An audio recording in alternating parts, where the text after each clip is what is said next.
Okay, welcome everybody to another edition of Squash Canada's Coach PD webinar series. We're very excited to have you join us today for this wonderful topic. We'd like to welcome back Glenn Mulcahy from Paradigm Sports. Glenn has been with us before doing other great topics for coach professional development, and today he's going to talk about grow your mindset. And this topic is going to bring you twofold with respect to two distinct differences in terms of mindset and why they matter, and how you can incorporate strategies to assist your athletes to reach their goals and their potential. So Glenn's going to get into that wonderful presentation today. It's meant to be a little bit interactive, so we hope that you'll participate throughout the webinar. If you have questions, either you certainly keep them to the end and we'll ask Glenn, or if you want to ask as we go along, please feel free to unmute and turn on your cam and ask Glenn as we're going along. Otherwise, I'm going to turn it over to Glenn, and welcome Glenn, and enjoy the presentation today, everyone. Thank you, sir. I always enjoy and look forward to these presentations with Squash Canada. Welcome to those of you who are here today. And this presentation is meant to be interactive. I've got a video as well as a couple of interactive activities where we'll ultimately go to breakout. The prior, I can't remember if it's 2 or 3 presentations I did, we were on a different platform, so we couldn't do that. So I'm excited that we're going to have that opportunity. And I'm a big believer with the facilitation component. It's not about me spending 45 minutes to an hour doing a one-way presentation staring at my webcam. It's all about interaction and engagement and us learning from each other. So hopefully we'll have an opportunity to do that. This is a build out of a topic that I've been presenting now for the last few years through other talks, but I've expanded on it. So it's just focusing on growth mindset. And I'm going to now get into the deck itself. So here's my main slide, but just a little bit more of background about me in terms of my path in youth sports. I founded Paradigm Sports a number of years ago because of what I was seeing in the youth sports space with the unfortunate reality with attrition of both players and officials, and now even coaches. And with the pandemic that we've all faced, I know it's had a direct impact on indoor sports like squash. We've had some challenges the last 2 years, and we're all trying to work our way through it. I also am the co-founder, executive director of a nonprofit that is our digital arm called For Love of the Game. We're explaining to Jeff, we've hosted 14 virtual summits and 9 just through COVID, with a lot of great feedback with some amazing people, which has been a great experience. I've been an NCCP facilitator, now certified by Coach Association of Canada for over a decade. And this past fall, I facilitated BC Hockey Clinics online. We also did it last year. We're the first province in the country to do online coaching clinics. And between last year and this year, I had over 1,500 coaches participate in those clinics. So that was a great experience itself. And I've also had a lot of other sports experience in the space.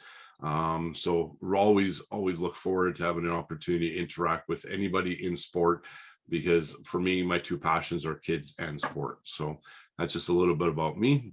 Now let's get into the meat and potatoes. So this is what we're going to talk about the next 45 minutes to an hour.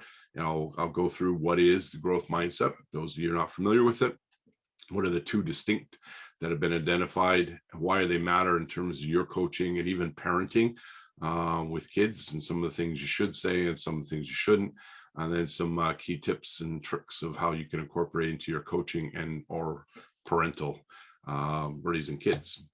So basically in 3 distinct definition, the growth mind is really believing that you can continue to improve versus, it being innate in terms of your DNA, you're fixed in terms of what you can and can't do. It is starting to gain a lot of momentum. It started off, and I'll give you some more insight in terms of the research, but it's really making inroads not only in the business, but also the sport and the education space. So it is going to kind of set the bar, and it's really, in a nutshell, it's all about semantics of your wording of how you're coaching and or teaching your athletes, and how you can identify and connect with them as individuals. So it's setting kind of the bar of how we are learning, whether it be adult learning or youth learning, in terms of the neuroscience, and now neuroscience in terms of development of the brain. Over the last 25 years, there's been a lot of research done on that side in terms of when the key development age groups are. I'll give you some more insight on that as well. So this is basically, in a nutshell, just the key definition. You look at growth mindset, believe your skills and intelligence can be developed, improved, and that you do have the capacity, and that skills are built over time. A little fixed mindset is that they're innate, that you won't have the capacity to learn and grow, that you're born with them. But that's not really true. And there's a lot of research that's shown that that's no longer the case. And I know, going back in time, I've been coaching for over 20 years. I interacted with many coaches that would say to me and said, well, he's not going to be able to get any better because that he just doesn't have the skills. He wasn't born with it. And I'd always be looking at him going, are you kidding me? Like, are you serious? They could always get better. And if coaches like John Wooden were still taking notes in their 80s when they attended a conference, and when people would ask him why they were doing so, and he would turn to those fellow coaches and say, because I may learn something, it's all about continuous learning and improvement. And that's really what the growth mindset revolves all about. So give you kind of a snapshot. Think of a couple of kids. These are actually not snapshots of my kids. I grabbed these from the internet. But think of when your kids, if you're a parent and they start to walk, there's a lot of motor skill that actually is involved in that. But their first few steps, they'll probably fall. And then they take a few more steps, they probably fall again. Fortunately, this little guy is doing it on a rug. My son learned how to walk on hardwood flooring, and he bashed his head, and he actually got cut because he fell on a little car that he had on the floor, but he just got up and he kept on walking. My daughter, same thing. And those of you, the parents that are watching this, probably can relate to it all too well. If they had the fear of learning how to walk, they would never have done so. Same holds true.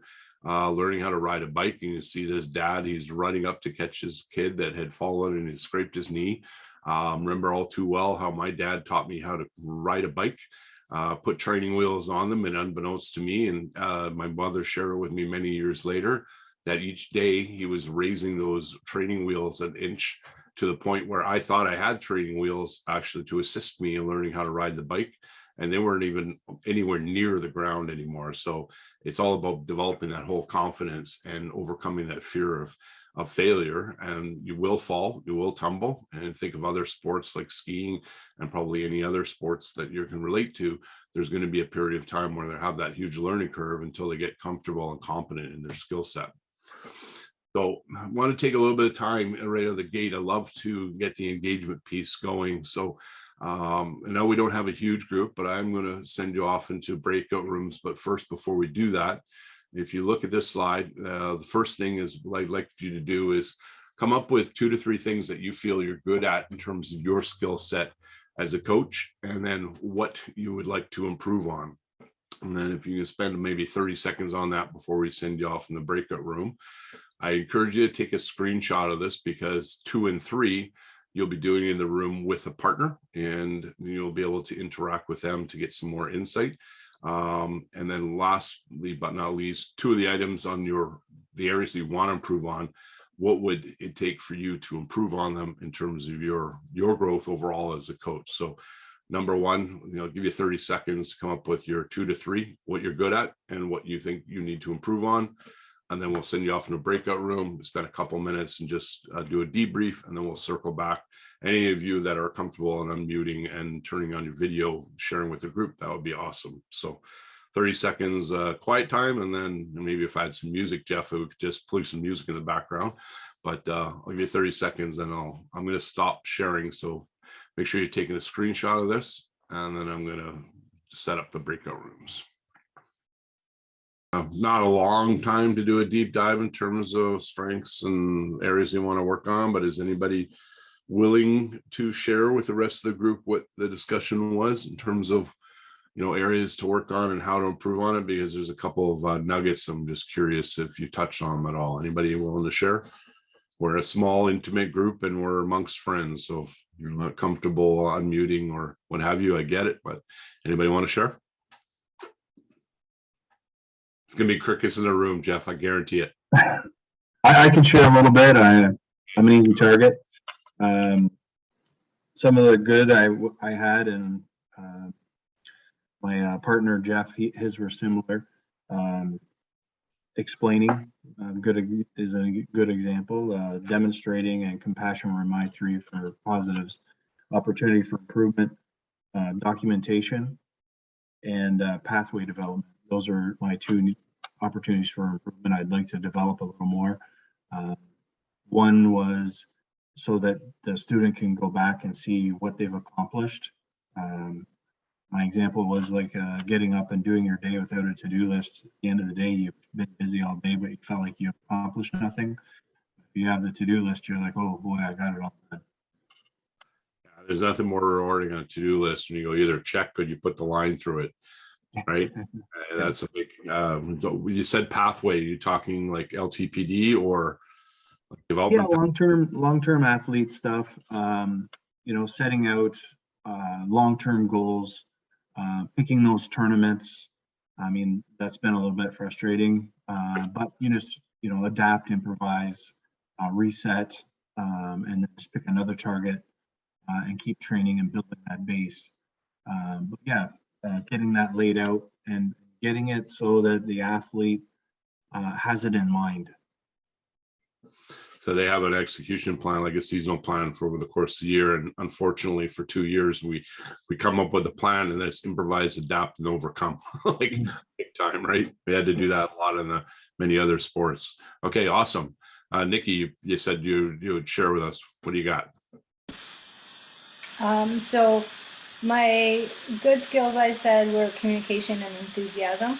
And needs improvement, I had my feeding skills and just more experience, like experience with especially with people who like really beginners, youth who have like no limited hand-eye skills or coordination that like can sometimes be challenging.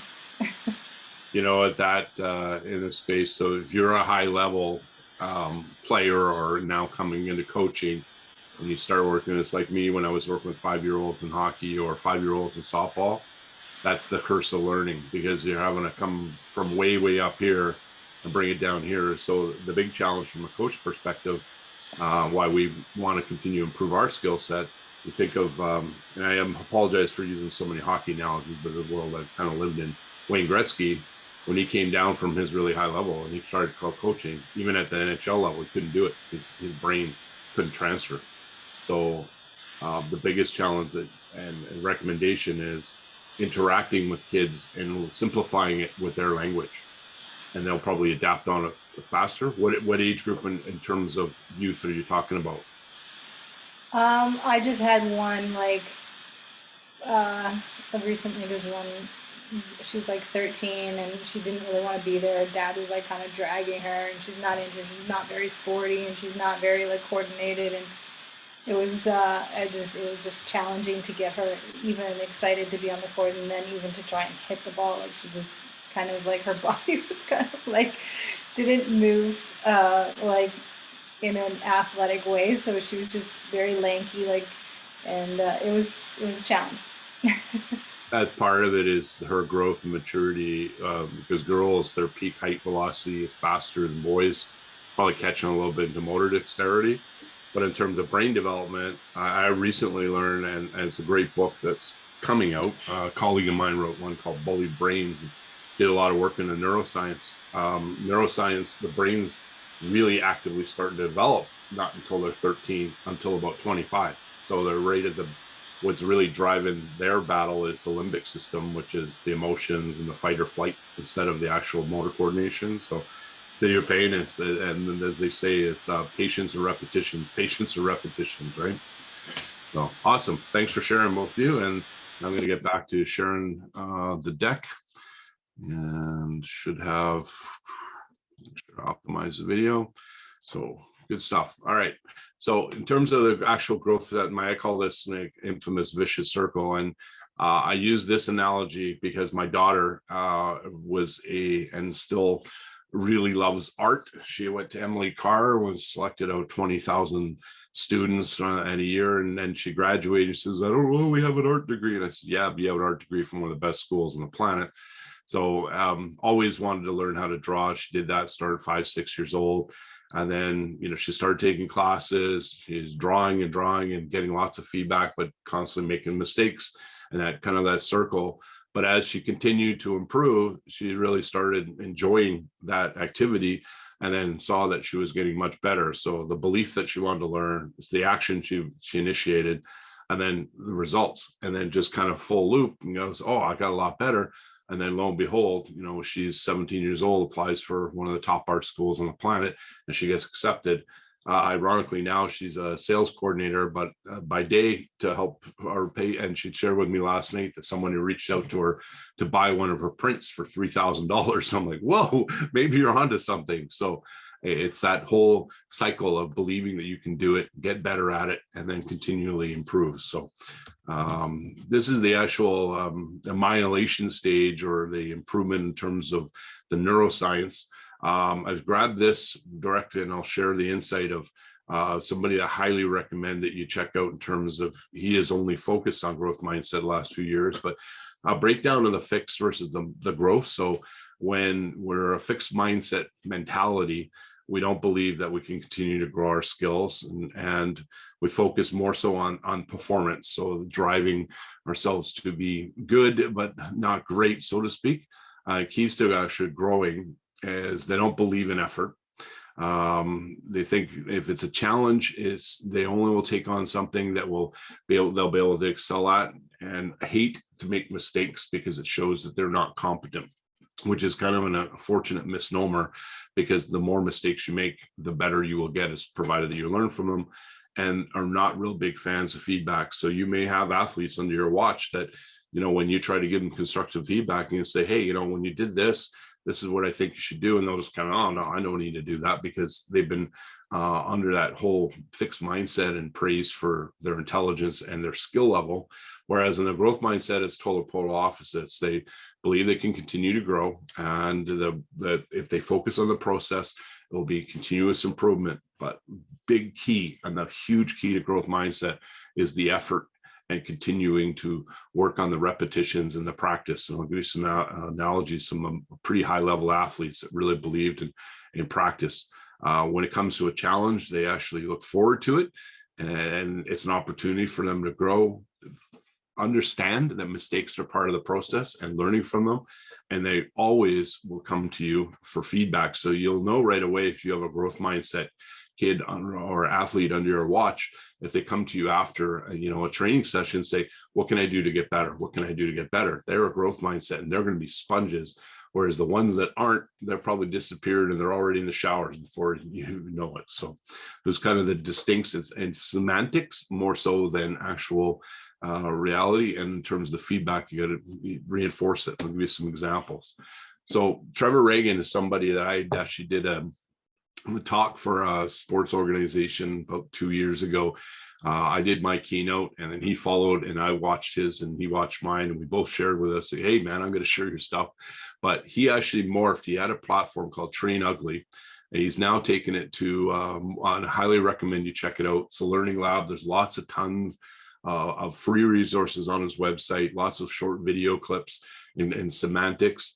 And probably the best one that he has shared is his analogy of the tiger in the zoo and the tiger in the wild. And this is kind of like a snapshot from his talk in terms of, think of a tiger in the zoo. And I'm not going to take away from his thunder, but it's pretty easy for them. They don't really have a lot of challenge. They don't have a lot of struggle. Food is brought to them. They're just kind of laid back and just chilling out. They don't have to go chasing for their food. And there's no real struggle in that environment. But unfortunately, you think of the movie, the Rocky movies and the Eye of the Tiger. Well, they've lost that when they end up becoming the tiger in the zoo. However, flip side to when they are that tiger in the wild, their level of difficulty is really high. The struggle is high in being in the wild, but it's not as safe. So that maybe will push the growth mindset in a sense. But when you really are complacent, you're not really push yourself and come out of your comfort zone. When I was running clinics this past fall, I was paired with a facilitator that was many years my tenure. He's 73 years old, still coaching, still active.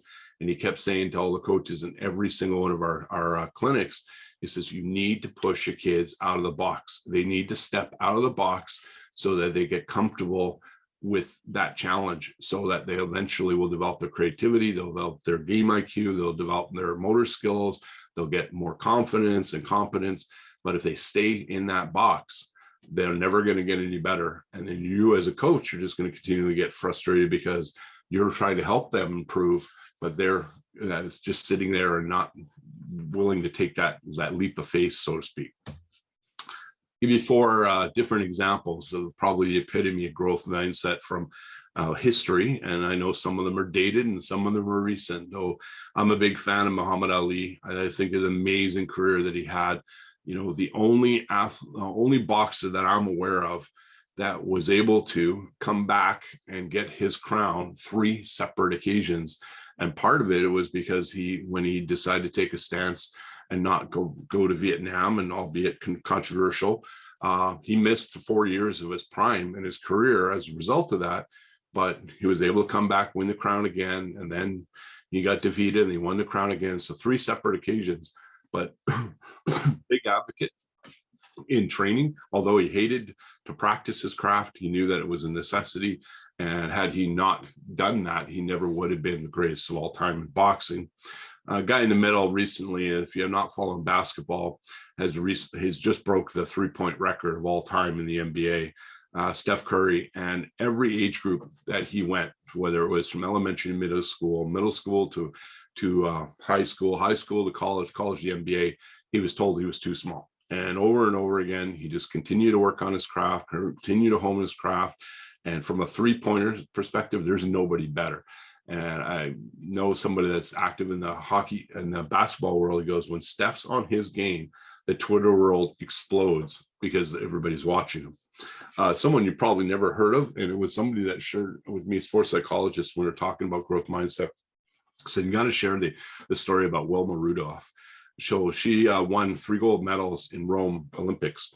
And ironically, her path to the Olympics is something you never would have expected. Believe it or not, she's the 20th of 22 children, and that's a huge family. My mother had 11 siblings. I thought that was big. Think of something twice that. But early on in her growth, at 4 years of age, she was identified. Initially, she had pneumonia, and at that time, the health system was nowhere near where it is now. They didn't think she'd live through that. She also had partial paralysis of her left leg that required 8 years of physiotherapy, as she finally lost her brace when she was 12 years old. And then lo and behold, in her early 20s, she goes on and wins 3 gold medals. If she didn't believe that she could improve, she never would have got there. And then Babe Ruth, I know from 20s and 30s, but there's so many quotes out there from Babe. But the thing that a lot of people don't clue into when you think about baseball as a sport, it's the highest failure sport of all time, because 2 out of 3 times you go up to bat, you're going to fail, right? And the strikeout rates and what have you. So good batting percentage is about 300. Well, for about 6 or 7 years, he had a 352, was getting 50 home runs a year, loved to practice, loved to work on his craft, albeit, and an interesting lifestyle. But these are just 4 examples. There's a whole bunch of others I could give you, but they never would have reached the top or the pinnacle of their sport if they didn't believe they could continue to improve year after year and focus on their craft. Show you a short video of all, some other famous failures and some of the most, acclaimed people of all time and what their path was before they got there.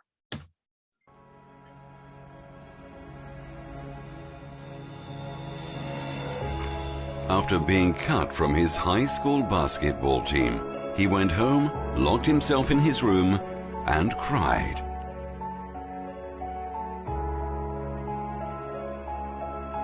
He wasn't able to speak until he was almost 4 years old, and his teachers said he would never amount to much.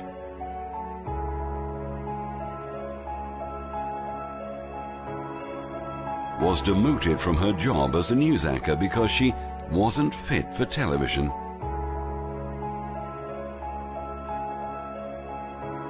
Fired from a newspaper for lacking imagination and having no original ideas.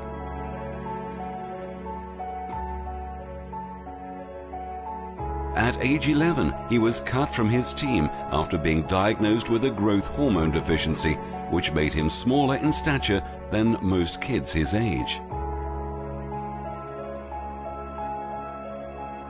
At 30 years old, he was left devastated and depressed after being unceremoniously removed from the company he started.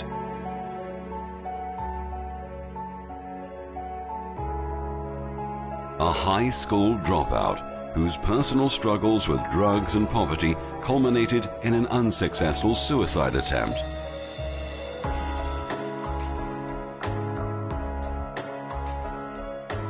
A teacher told him he was too stupid to learn anything and that he should go into a field where he might succeed by virtue of his pleasant personality. Rejected by Decca Recording Studios, who said, "We don't like their sound. They have no future in show business."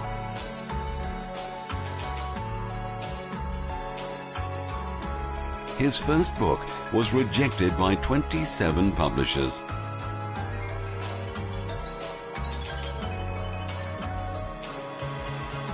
His fiancée died, failed in business, had a nervous breakdown, and was defeated in 8 elections.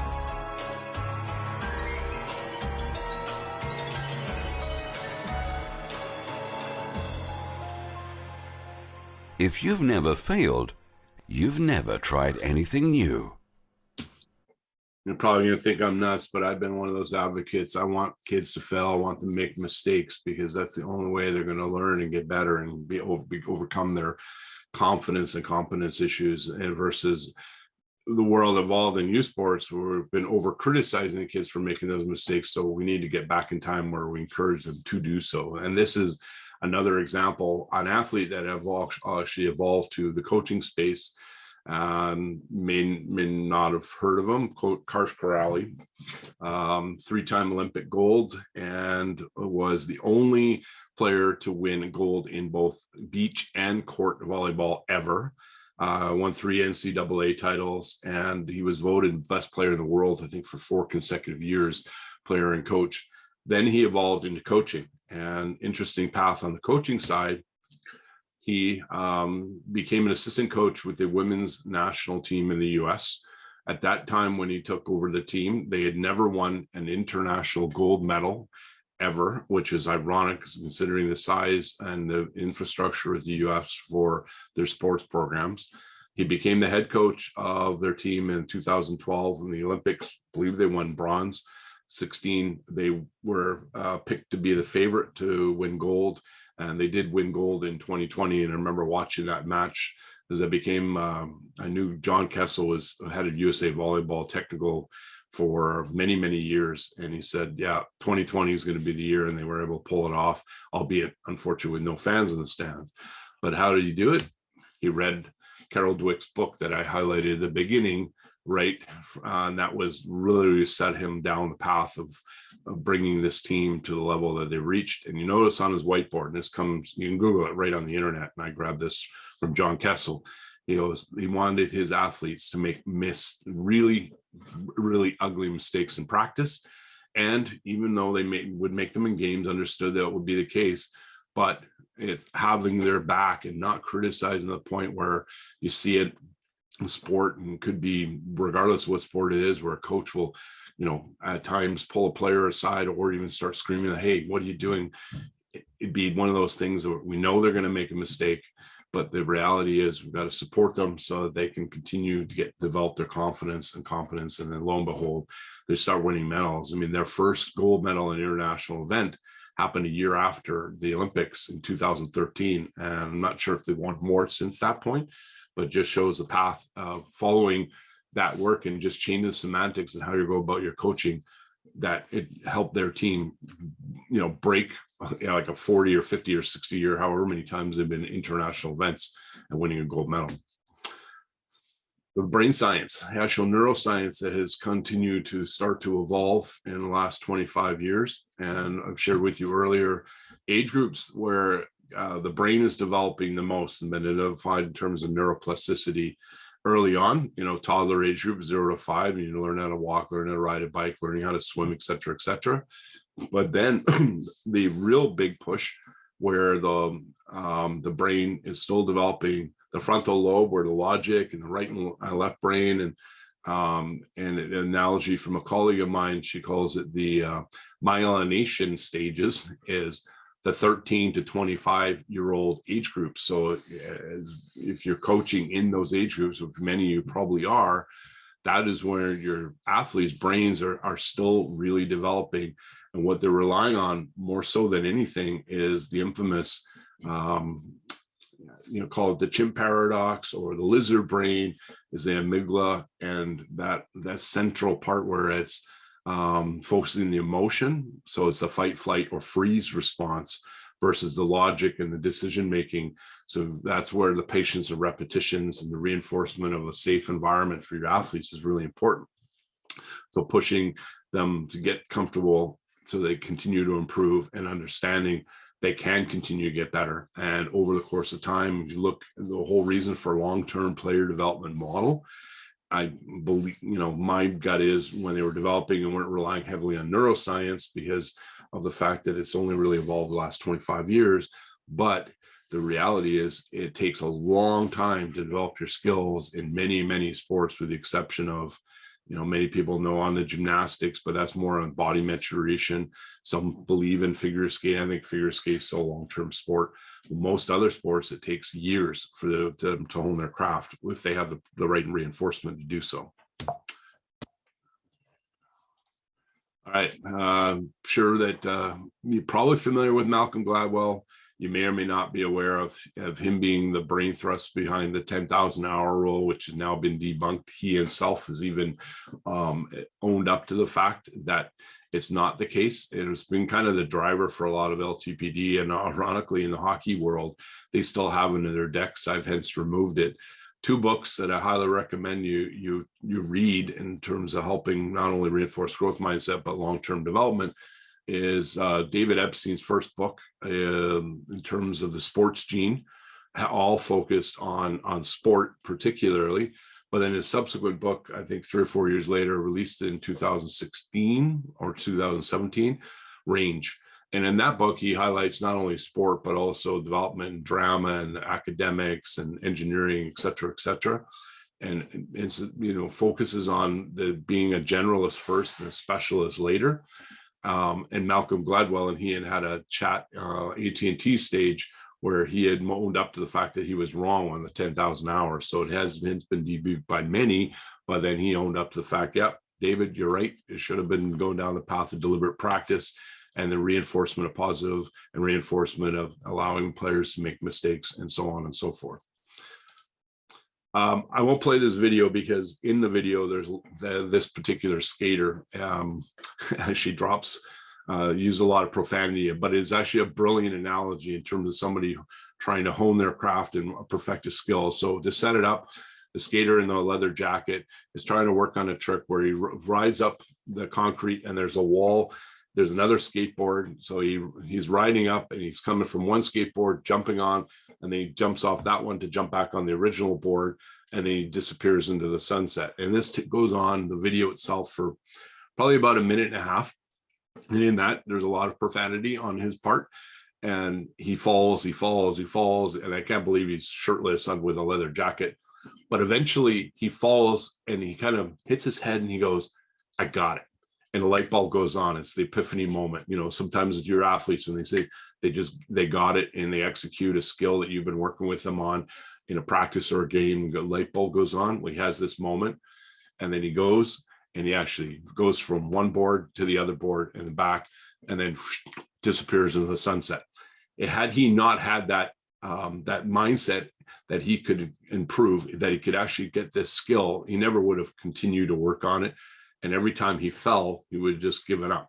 But those that have it will continue to push themselves. And I thought it was a little, crazy in terms of how many times he did fall. But when he did nail it, it was like a huge celebration. So amazing commitment on that part. And just another example of, pushing yourselves out of your comfort zone so that you can, in fact, execute a skill that you're comfortable with.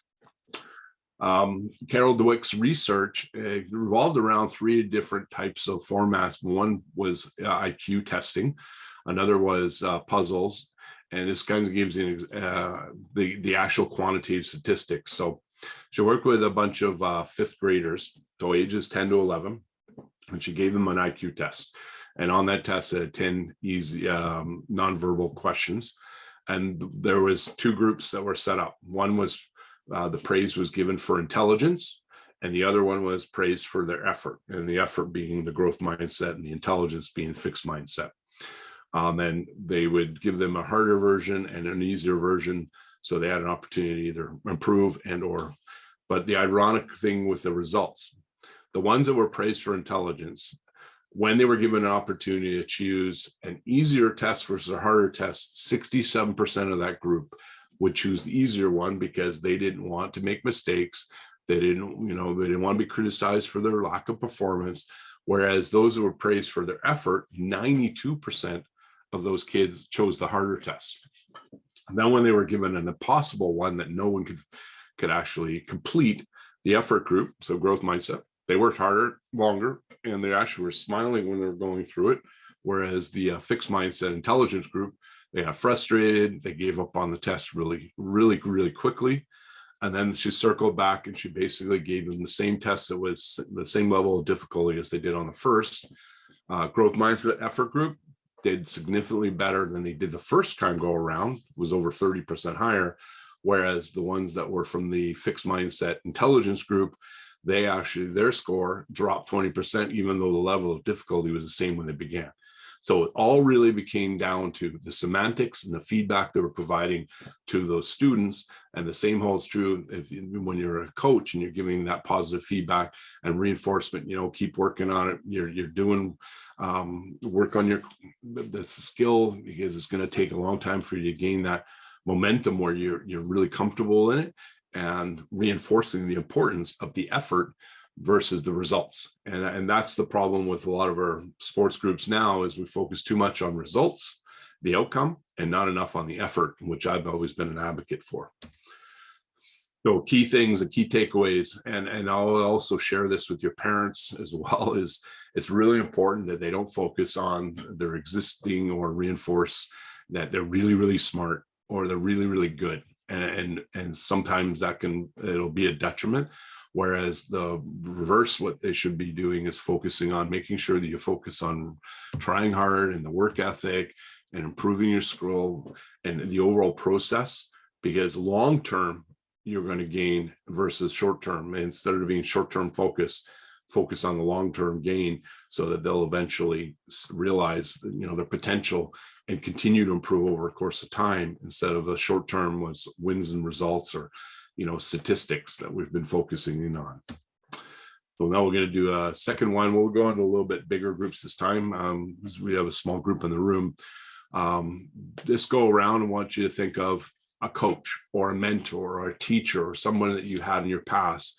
What did they do that really showed you as a person that they really believed in you and your potential to get better? So we'll just do 2 groups. So one group, in both groups. So list off the different things that your coaches or mentors or teachers shared with you that they truly believed in you and helped you succeed and excel in a growth, whether it be as a coach, whether it be as an athlete, potentially as a student. As I always use the analogy, I had great coaches, but I also had great teachers. And one of my best teachers is the one that set me up to eventually go on to university, because I wanted nothing to do with it when I was in grade 11, grade 12. She said, you know what?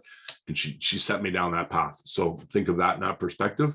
And then the polar opposite, what are currently coaches doing or teachers that could lead to kids not coming out of their comfort zone and or developing as people? So number one, as a group, talk about what they did to help you thrive. And then what are some coaches and teachers doing that are not helping kids develop their skill set? So stop sharing, and we'll go into a couple of groups, and then we'll come back in about 5 minutes and do a debrief.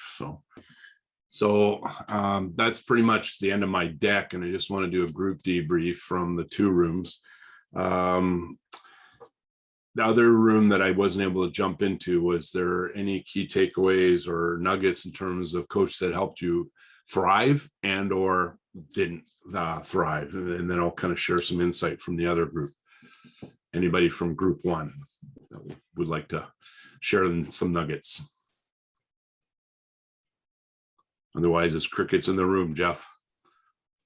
Well, I can throw in a couple of comments. I talked to about 2 or 3 teachers and coaches that I had, and the one coach I had in high school, who was a teacher at my high school but was my curling coach, the thing that I always found influential from him was his calming demeanor and how he approached his coaching.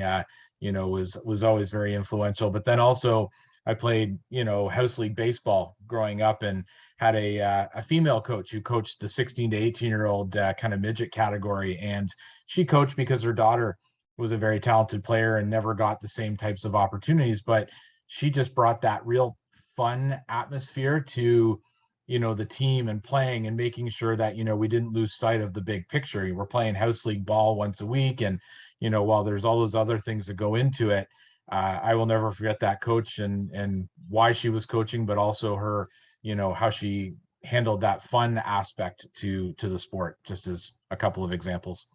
Was her daughter playing on the team with you guys? Yep. And she was a catcher even, which you don't see very often in baseball. Yeah. And it's what's been really interesting in recent years. Dana Bookman is the CEO of Canadian Girls Baseball.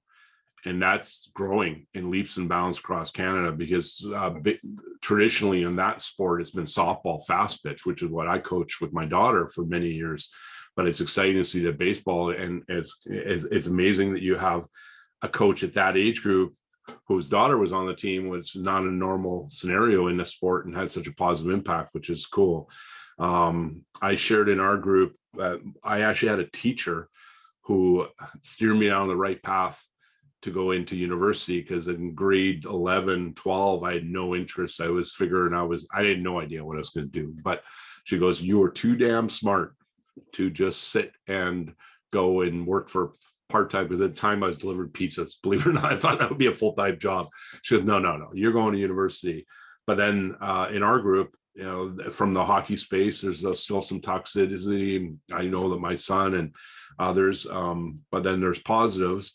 So the big challenge that we have in this space now, just going to wrap it up, is the push for results and winning at all costs versus the push for long-term development and enjoying the craft and keeping kids in the pipeline. Sadly, statistically, and one of the reasons I went down this path when I came across it, 70% of kids in the US, and now it's become a global phenomenon, are pulling out of sport before they're 13. And almost 2 years ago, just before COVID hit, Project Play shared some data sets in the US. 62% of their kids that are playing organized sports, and this is a real statistic, are pulling out of sport by the age of 11 after only playing a sport for 3 years. And that's staggering. Like 11 years old, they're pulling out of sport. And why? Because of all the issues that have revolved around sport in terms of coaching, the parental behavior in the stands, the focus too much on wins and results instead of kids having fun. Like you were 16 to 18 and you're playing a sport still because you're enjoying it. Well, I played so many sports for so long, and then I went to slow pitch for like ever because I loved it. I just loved playing. And we didn't worry about wins and losses, because if we'd worried about wins and losses, I probably would have given up on it a long time ago, especially in the competitive stream. When coaches think that's the end all and be all, it's not. It's about that player getting better year after year. And I'll just kind of end it. If there's any questions, I'll open it up. My goal, and I believe a great coach, is when every single player from their team come back year after year after year with a big smile on their face, and they want to play again. That to me is a great coach. Now, sometimes those great coaches, because the kids are winning year after year after year, but then eventually, hopefully, they realize it's about that development as a player and as people. And when they develop people, that's when it really becomes things. So, if anybody's got anything else more to share on the tail end, and or any questions, I'm more than open to have dialogue. So, what do you got? Well, first and foremost, thank you, Glenn, for that fabulous presentation on Grow Your Mindset. I think it was a really valuable tool in the, not just in coaching, but in the big picture for life in general. A couple of things I thought were really tangible that, kind of summarize your presentation a little. I really liked that one point you talked about earlier about skills are built and not born. I thought was really, really, cool. And that's going to, I think, stick with me. But kind of to summarize a little bit too, what you were just talking about, and when we were in our breakout groups, we got talking about, and it draws me in a little bit to the Penny Alexiak example from last summer when she sent out her tweet after she became Canada's most decorated Olympian. And she had a teacher in high school who told her, you're never going to go anywhere with swimming. And now look at her. She can Google herself as Canada's most decorated Olympian. And I just don't think it's our place as coaches or teachers or anyone to ever tell someone that you're not going to go anywhere. I mean, let the person dream, and if they get there on their own, that's great. We all play a role in at least fostering that positivity to hopefully get them where they want to be, and if they don't, that's okay. But I think that's a great example that really hits home here in Canada of someone who grew up in the Greater Toronto area who now is Canada's most decorated Olympian. And I think it just speaks volumes to what you spoke about today. Otherwise, I open the floor to questions. I had never heard that Penny analogy about the teacher. I heard about her being a real advocate and believing in herself. But if a teacher told her she wasn't going anywhere, how do you think that teacher feels now? Yeah, like. I just wanted to thank Glenn. I thought the presentation was very insightful, and it was really refreshing to hear you talk about playing sports for fun.